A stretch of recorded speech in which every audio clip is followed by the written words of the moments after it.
Aquí comenzaremos a trabajar la novela de Cervantes. Esta va a ser una introducción posible de tantas que potencialmente existen, tantas como lecturas habilita la obra. Como primer paso, debemos retrotraernos a los antecedentes de la narrativa española para así poder dimensionar la absoluta innovación que genera Cervantes. La prosa hispana surge de manera tardía respecto del resto de Europa, en el siglo XIII, de la mano del rey Alfonso X, Alfonso el Sabio, que obligó a los traductores de la Escuela de Toledo a utilizar el español, no ya el latín.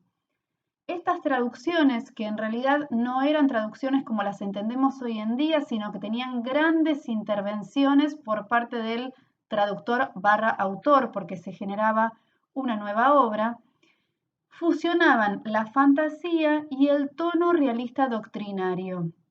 La prosa castellana entonces nace de las crónicas, la general historia y las partidas de Alfonso X. El problema que aquí aparece es la contaminación genérica, dado que no hay una definición disciplinar.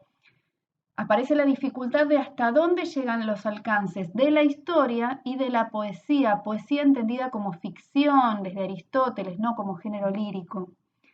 Los límites entre estas disciplinas son difusos y la controversia sobre los alcances de cada una de ellas continúa hasta el Siglo de Oro. En el siglo XIV aparece lo que llamamos nueva narrativa. Ya no son textos con aspiraciones pseudohistoricistas, aunque los límites disciplinares difusos perduran a través de los siglos, sino que aparecen dos grandes exponentes en España. Por un lado tenemos el libro de los ejemplos del conde Lucanor, más conocido como el conde Lucanor, del infante don Juan Manuel, que data de 1335. Son cuentos concatenados de tono moralizante, de diferentes fuentes, y el autor claramente es un individuo de la nobleza. Era nieto de Fernando III de Castilla. Y luego tenemos el libro del Buen Amor del arcipreste de Hita de 1343. Es una composición miscelánea con un pretendido hilo autobiográfico, también de carácter ejemplar, que retrata la sociedad bajo medieval en todas sus capas. El autor era un clérigo, por eso esta obra pertenece al ciclo llamado Mester de Clerecía.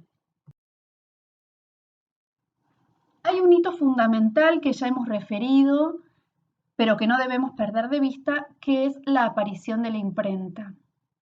La primera imprenta en España se instala en Segovia en 1472 a instancias del obispo de Segovia.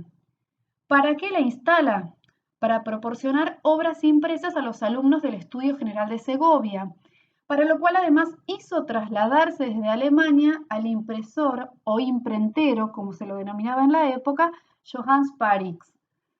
Es decir, traslada desde Alemania a una persona además que va a enseñar el oficio. Esto ocurre 17 años después de que Gutenberg sacara a la luz su primer libro impreso, la Biblia de Gutenberg.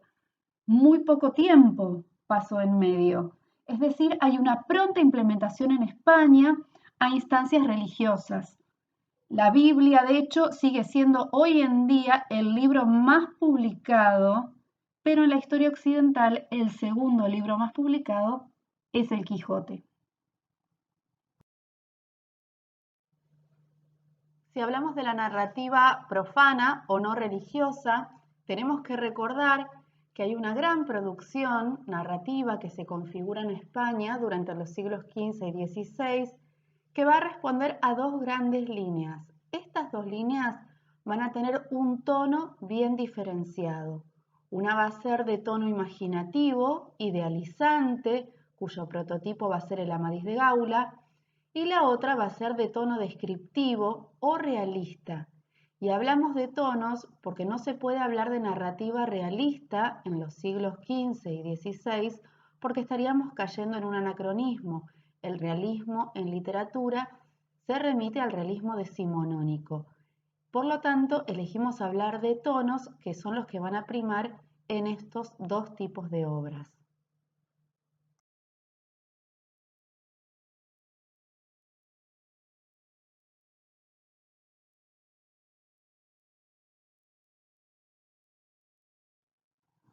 Finalmente llegamos a nuestra obra de destino. Apenas inaugurado el siglo XVII, aparece la novela de Cervantes. Para cuestiones biográficas les recomendamos recorrer el portal cuyo link presentamos más arriba, pero al margen de los detalles, algunas cuestiones que no debemos perder de vista son que Cervantes no tuvo un origen noble, esto hizo que tuviera aún más difícil la labor de escritor, que se dedicó a muchos oficios, entre los que resultó preponderante su labor bélica, por lo cual el tópico de las armas y las letras va a recorrer su producción y posiblemente ya lo hayan encontrado en el Quijote. También fue recaudador de impuestos, por lo que estuvo preso y hasta se dice que fue espía del rey. Lo preponderante de esto es que conocía las diversas facciones de la sociedad y que el Quijote, dentro de su carrera literaria, es una obra de madurez. El Quijote es un todo compuesto por dos publicaciones. La primera, de 1605, es el ingenioso hidalgo Don Quijote de la Mancha. La segunda, de 1615, es la segunda parte del ingenioso caballero Don Quijote de la Mancha. En medio de estas dos publicaciones apareció un Quijote apócrifo a manos de Alonso Fernández de Avellaneda, autor que se apropia del personaje de Cervantes y hace una publicación propia, frente a lo cual Cervantes se ve en la necesidad de publicar en 1615 la segunda parte del Quijote.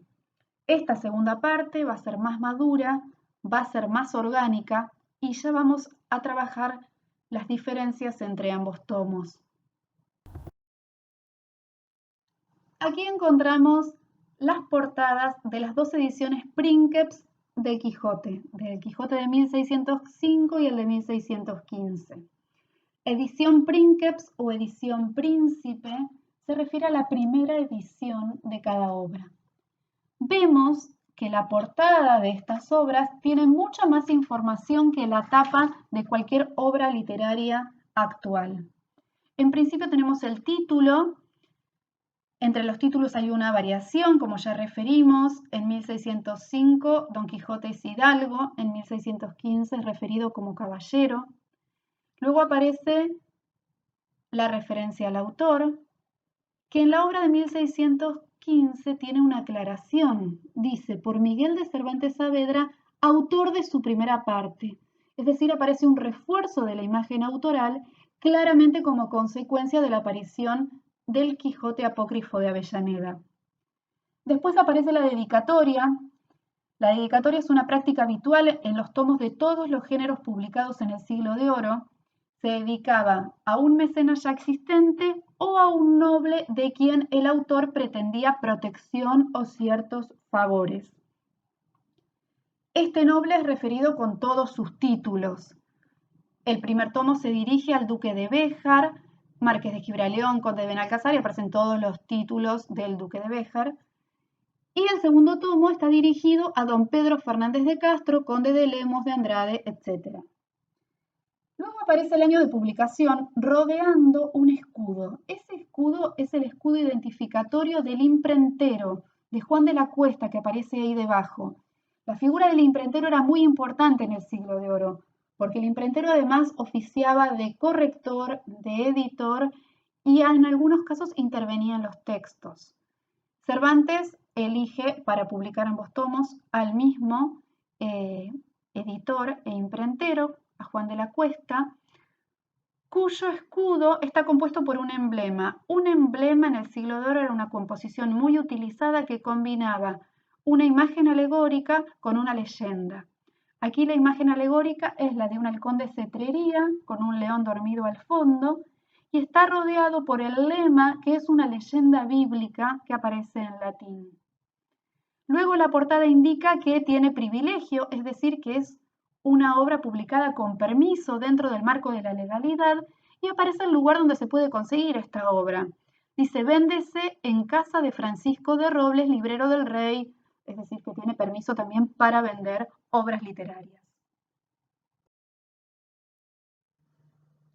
Como anticipamos en un inicio, El Quijote es una obra literaria que admite múltiples lecturas y por lo tanto múltiples entradas a la novela. Pero no debemos perder de vista lo que la novela conjugó en su propia época. Fundamentalmente era un texto que generaba humor, que apuntaba a lo risible. Muchos de los chistes o de las situaciones humorísticas que tiene en su interior se nos escapan a nosotros por cuestiones de léxico y por cuestiones de descontextualización, pero no debemos perder de vista esta finalidad primordial de la obra en su momento, que fue el de apuntar a lo risible.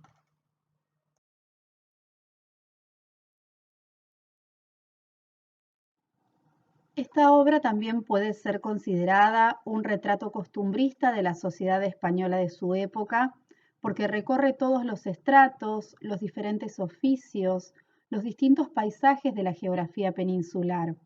Se retrata toda la España del 1600, desde el rey hasta el último villano. Es importante considerar que en literatura no podemos hablar de reflejo de la sociedad, pero sí de retrato, de recreación, de referencia, que aquí se da acabadamente.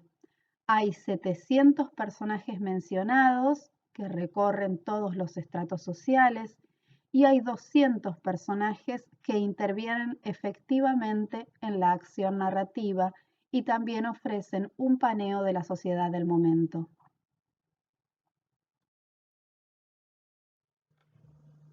Dentro de este abanico de pluralidad de lecturas y de interpretaciones, durante mucho tiempo también el Quijote fue leído a la luz de una lección de buen gobierno y civismo.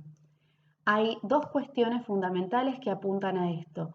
En principio, un episodio crucial, que es el del buen gobierno de Sancho respecto de la ínsula, pero además, a lo largo de toda la novela, hay referencias desperdigadas a esta cuestión que no deben perderse de vista.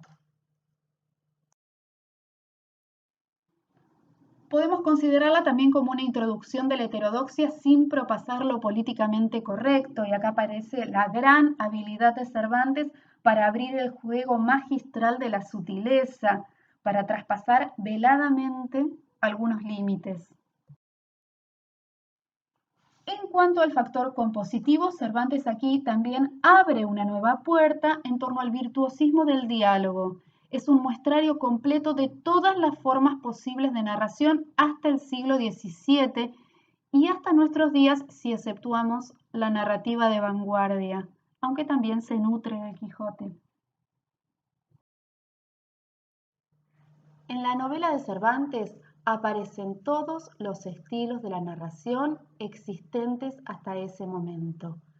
Se refiere a todas las formas textuales y además aparece el concepto de parodia, la parodia de los géneros referidos previamente, de manera que se conjuga en una técnica absolutamente innovadora, por demás compleja, por eso vamos a estudiarla minuciosamente más adelante.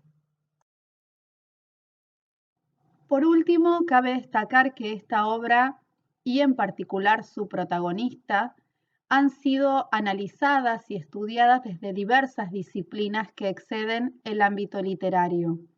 Una de ellas es la antropología.